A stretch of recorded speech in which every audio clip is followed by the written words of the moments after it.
చెప్పండి. సో ఎట్లా సాగుతుంది ప్రచారం, ఎట్లా సాగుతా ఉంది మరి జూబ్లీహిల్స్ ఉప ఎన్నికకు సంబంధించి? ఇప్పుడు పోయినసారికి ఈసారికి చాలా తేడా ఉన్నది. పోయినసారి అసెంబ్లీ ఎలక్షన్స్లో 8 సీట్లే ఇచ్చారు. మొన్న పార్లమెంట్ జరిగిన ఎలక్షన్లలో అంటే సగం రాష్ట్రం వచ్చింది. అంటే ఇంతసేపు ప్రజలు ఓటు ఎప్పుడు వస్తే అప్పుడు భారతీయ జనతా పార్టీని ఆశీర్వదించాలని అనుకుంటున్నారు. ఎందుకంటే దొంగలను టీఆర్ఎస్ను చూసినారు, కాంగ్రెస్ కూడా అంతకన్నా పెద్ద దొంగ అనే అభిప్రాయానికి వచ్చి రెండు పార్టీలు కూడా దొంగలే. నరేంద్ర మోడీ గారికి ఈ రాష్ట్రం కానుకగా ఇవ్వాలి అనేది తెలంగాణ రాష్ట్ర ప్రజలు డిసైడ్ అయింది. దాంట్లో ఇది బై ఎలక్షన్ రావటం మేము తిరుగుతుంటే ఎప్పుడు ఎలక్షన్లు వస్తాయా చూస్తానం బాబు, ఈసారి ఎట్టి పరిస్థితుల్లో మేము మోడీ గారికి ఇస్తాం. మా పేర్లు వాళ్ళ పేర్లు చెప్తానులే, మోడీ గారి చేతిలో ఈ రాష్ట్రం పెట్టాలని ప్రజల నిర్ణయానికి వచ్చినట్టుగా అభిప్రాయం మాకు అవపడుతున్నది. ఇక్కడ అభ్యర్థి విషయంలో మరి ఏంటి క్లారిటీ వచ్చిందా మరి పార్టీకి?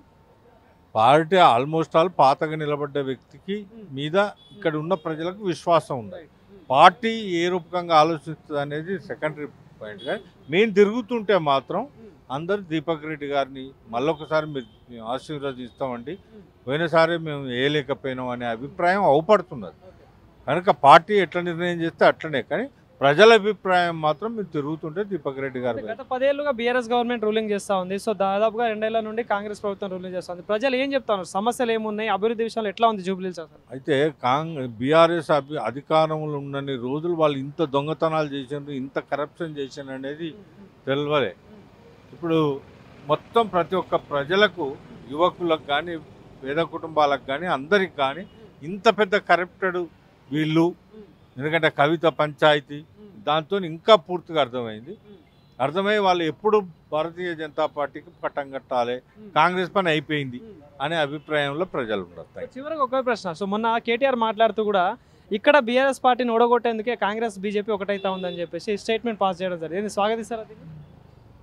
ఆయనకు ఆయనే నేను ఒక ప్రధానమంత్రి స్థాయి అని కేసీఆర్ కలలుగన్నాడు. కలలుగని ఎడిగిపోయిండు. ఇప్పుడు ఈయన కూడా నా స్థాయి చాలా పెద్ద స్థాయి అనుకొని మాట్లాడతాను. మోడీ గారికి అవసరమా కాంగ్రెస్? మాకు ప్రధాన శత్రు ఇంకా కాకపోతే ఆ కుంకలని ఏమన్నాం బీఆర్ఎస్, కానీ మాకు ప్రధాన శత్రు ఎవరు? మరి అదేదో పిచ్చోళ్ళు మాట్లాడితే మనం